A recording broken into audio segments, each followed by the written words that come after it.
Are you familiar with the concept of organizational arrogance? Well, in the next few moments you will be, because it's not just for the airlines anymore.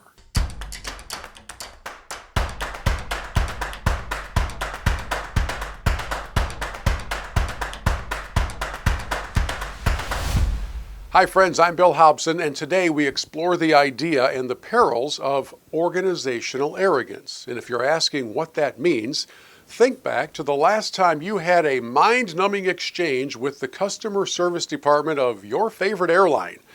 And you probably came away thinking, why can't they just admit they made a mistake and make it right? Why is that so hard? Well, unfortunately, these days, organizational arrogance isn't just limited to the airlines anymore. In fact, it has crept its way into some of the leading ministries, charities, and of course the for-profit sector. I believe it's the most dangerous, unexplored, and under-discussed concepts that exist today in the charitable world. Organizational arrogance is marked by an unwillingness to self-examine from within the board and the executive staff and the leadership to say, what are we doing well, what aren't we doing well, and how should we address it? If they're not willing to do that, that's a sign of arrogance. Another sign of it, never admitting that you made a mistake. Always just plowing forward, straight ahead, head down, no regrets, never looking back, and never improving. Another sign of organizational arrogance, a refusal to apologize and make things right, and a ready willingness to just throw away long-standing relationships in a way that causes great harm and pain to those involved who thought perhaps that their partnership meant a bit more than apparently it did to the arrogant organization. The arrogant organization is always right. They're always right, even when it's so incredibly clear that they're incorrect, that they're wrong, that they're heading in a bad direction. It doesn't matter. They just are right all the time.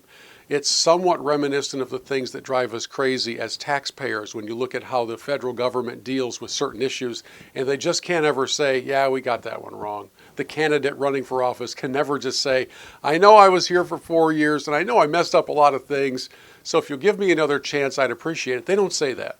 They never admit to a mistake, and as you'll see here in a moment, it has a very negative downside to it.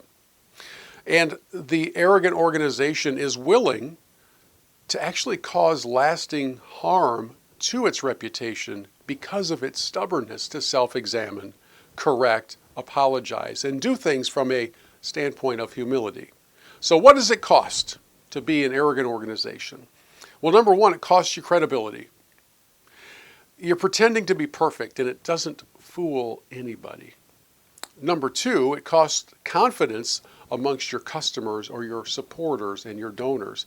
They know when you're hiding something because they have seen in a very obvious way a shortcoming of the organization.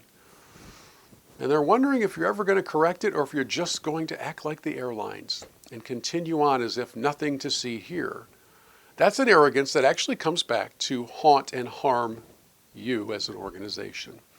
And finally, it costs the organization some reputation because word does spread quickly, both when something is done really well, but I think it spreads even more quickly when something is done very poorly.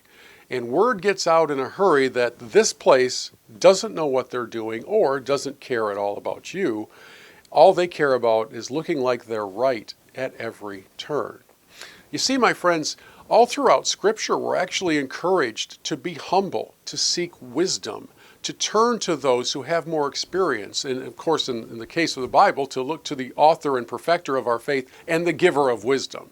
I know that analogy doesn't fit to a T across the board in every possible organizational category, but for those of you who are involved in ministry, you spend a lot of time preaching to those that you help at the homeless shelter or in your ministry or in your church or wherever it is. You spend a lot of time telling them you really have to take some time and self-reflect. Look in the mirror. Look deep within your soul. And the question that I would leave everybody with is, as correct as that advice is in a ministry setting, are you doing it from an organizational standpoint? When was the last time your organization fessed up to missing the mark on something, to damaging a long-standing relationship when it was simply a matter of arrogance that caused it? Are you ready, willing, and able to take the uncomfortable steps to make it all right again and get yourself out of the category of an organization known more for its arrogance than anything else?